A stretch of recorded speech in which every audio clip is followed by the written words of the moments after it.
விவசாய நண்பர்கள் அனைவருக்கும் வணக்கம். நம்ம இந்த வீடியோவில் என்ன பார்க்க போகிறோம்னா, இந்த வாரத்தோட தேனி நியூஸ் பேப்பரில் வந்து ஒரு நியூஸ் போட்டிருந்தாங்க.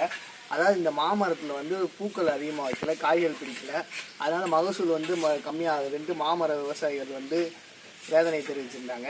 அதுக்கு வந்து இந்த தோட்டக்கலை அலுவலர்கள் எல்லாம் சேர்ந்து அது வந்து மழைக்காலங்கள்னாலேயும் இந்த மாதிரி மழையை தொடர்ந்து வெயில் அடிக்கிறனாலேயும் தான் அது வந்து பாதிப்பு அடைஞ்சிருக்குன்னு போட்டிருந்தாங்க. அதை பற்றி ஒரு டீட்டெயிலாக வந்து இந்த வீடியோவில் பார்ப்போம். அதுக்கு முன்னாடி இந்த மாதிரி விவசாயத்தை சம்மந்தப்பட்டமான விஷயங்களை தெரிஞ்சுக்கிட்டு நம்மளோட சேனலை சப்ஸ்கிரைப் பண்ணி வச்சுக்கோங்க. உங்களோட ஃபேமிலி நண்பர்களுக்கும் அனுப்பி விடுங்க.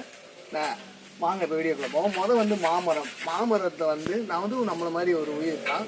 அதுக்கு வந்து உகந்த நிலைகள் வந்து நிறையா இருக்குது. நம்ம ஒரு இடத்துல வாழணும்னா அது நமக்கு வந்து உகந்த நிலைகள் இதெல்லாம் இருக்கணும் அப்படிங்கிறது வந்து நமக்கு தெரியும். அதே மாதிரி தான் மாமரத்துக்கும் என்னென்ன காரணிகள் இருக்குது அப்படிங்கிறத பார்ப்போம். முதல்ல வந்து மணல் வந்து சிவப்பு களிமண் வந்து மாங்காய் மரத்துக்கு உகந்தது. அதாவது வந்து ரெட் லோமி சாயில் அப்படின்னு சொல்லுவாங்க. அதுதான் மாங்காய் மரத்தோட உற்பத்திக்கு வந்து நல்லது.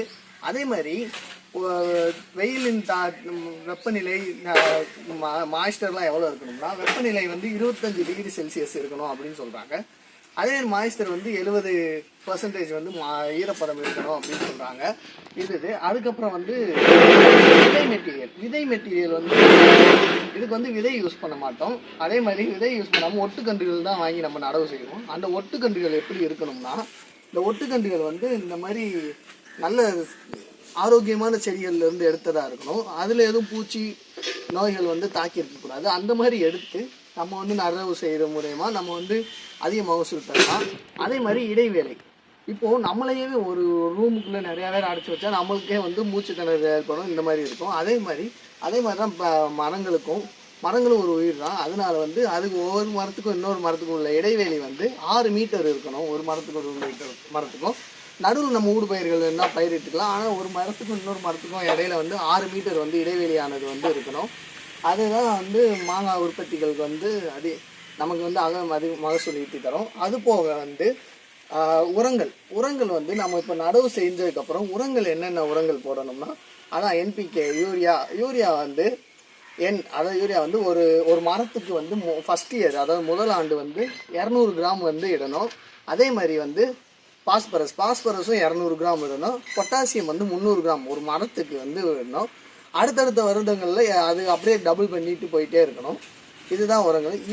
நீர்ப்பாசனம் வந்து எடுத்துக்கிட்டிங்கன்னா, நீர்ப்பாசனம் வந்து நடவு செய்த முதல்ல உயிர் பாசனம்னு சொல்லுவாங்க. நடவு செய்த உடனே வந்து பாசனம் தான் உயிர் பாசனம்ங்கிறாங்க.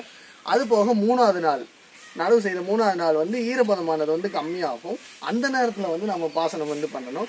அது போக 7 நாளைக்கு ஒரு தடவையோ இல்லை 10 நாளைக்கு ஒரு தடவையோ வந்து நம்ம பாசனங்கள் வந்து பண்ணிக்கலாம். அது போக வந்து இப்போது இந்த மரங்களில் எப்படி பூக்கள் உற்பத்தி ஆகுது, எப்படி நமக்கு மகசூல் வருதுங்கிறத பார்ப்போம்.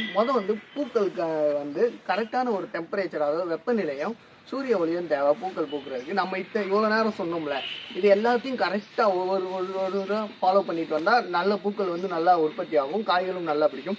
இந்த விஷயத்தில் ஏதாச்சும் ஒன்று தவறுனா கூட வந்து நமக்கு பூக்கள் வந்து தாமதமாகும், இல்லை வந்து வராமலையும் கூட போகும். இதுக்கு வந்து இப்போ வந்து பூக்கள் வராமல் இருக்குது, என்ன செய்யலாம் அப்படின்னா, அது நார்மல் கண்டிஷனில் பூக்கள் வராமல் இருக்கிறதுக்கு என்ன செய்யலாம்னா, யூரியா 1 லிட்டருக்கு வந்து 5 கிராம் யூரியா வந்து தண்ணியில் கலந்து நீங்கள் பூக்கள் வராத மரத்துக்கு தெளிக்கிற மூலயமா பூக்கள் வந்து உற்பத்தி ஆகும், மொத்துக்கள் உற்பத்தி ஆகும். அது போக இப்போ பூ வந்துருச்சு, பூ வந்ததுக்கப்புறம் மழை காலம் வருதுன்னா, மழை காலத்தில் வந்து நம்ம பூக்கள் உருதாமல் இருக்கிறதுக்கு வந்து NAAன்னு சொல்லுவாங்க. அது ஒரு கெமிக்கல். அது வந்து 40 மில்லிகிராம் 1 லிட்டருக்கு வந்து 40 மில்லிகிராம் எடுத்து அதை ஸ்ப்ரே பண்ணுறது மூலமாக அந்த காய்ச்ச பூ வந்து கீழே விழுவாமல் இருக்கும். அது வந்து காயாக மாறி நமக்கு வந்து மகசூல் அதிகமாக இருக்கும். இந்த மாதிரி ஒவ்வொரு ஸ்டேஜ்லேயும் வந்து நம்ம மாமரத்தை வந்து இந்த மாதிரி பார்க்குற மூலியமாக தான் நமக்கு வந்து இந்த மாமரத்தில் வந்து பூக்களும் அதிகமாக உற்பத்தி ஆகும். அதே மாதிரி மகசூலும் வந்து நமக்கு அதிகமாக வரும். இந்த விஷயங்கள்லாம் தெரிஞ்சுக்கோங்க. அதே மாதிரி மழை காலத்துக்கு அப்போ வந்து நம்ம ஸ்ப்ரே பண்ணுறது மூலிமா எந்த பயனும் இல்லை. மழை காலத்தப்போ எப்படி ஸ்ப்ரே பண்ணணுங்கிறத வந்து நம்ம சேனலில் ஒரு வீடியோ போட்டிருக்கோம். விவசாயத்தை சம்மந்தப்பட்டமான விஷயங்களை தெரிஞ்சுக்கிட்டு நம்மளோட சேனலை சப்ஸ்கிரைப் பண்ணி வச்சுக்கோங்க. உங்களோட ஃபேமிலி நண்பர்களுக்கும் அனுப்பி விடுங்க.